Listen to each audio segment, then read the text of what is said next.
Hello cricket ప్రేమికులారా! India versus Sri Lanka సిరీస్లో ఈరోజు ఫస్ట్ ఓడిఐ మ్యాచ్ కొలంబోలో ప్రేమదేశ స్టేడియం వేదికగా ఆఫ్టర్నూన్ 1:30కి మొదలవనుంది. 2023 వరల్డ్ కప్ ఫైనల్ డిజాస్టర్ తర్వాత సీనియర్ ప్లేయర్స్ ఆడుతున్న ఫస్ట్ మ్యాచ్ ఇది.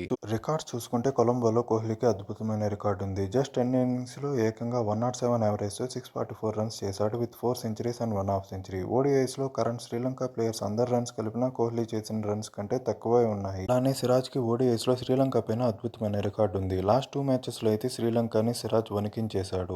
ప్లేయర్స్ అందరూ మ్యాచెస్ కోసం మంచిగా ప్రాక్టీస్ చేస్తున్నారు. శ్రేయస్ అయ్యర్ బౌలింగ్ ప్రాక్టీస్ చూస్తుంటే గంభీర్ టీ20స్లో లాగే అందరి చేత బౌలింగ్ చేయించేలా ఉన్నాడు. వికెట్ కీపర్ ఎవరుంటారు అని పెద్ద చర్చే జరుగుతూ ఉంది. ప్రెజెంట్ ఫామ్ చూసుకున్నా, రికార్డ్స్ చూసుకున్నా రాహుల్ ఆడే అవకాశమే ఎక్కువగా ఉంది. ప్రాబబుల్ 11 చూసుకుంటే రోహిత్, గిల్, కోహ్లీ, అయ్యర్, రాహుల్, పంట్ ఆర్ పరాగ్, అక్సర్, సుందర్ ఆర్ హర్షిత్ రాణా, కుల్దీప్, సిరాజ్, అర్షదీప్ ఆడే అవకాశం ఉంది. ఈ మ్యాచెస్ సోనీ స్పోర్ట్స్ నెట్వర్క్లో లైవ్ చూడొచ్చు.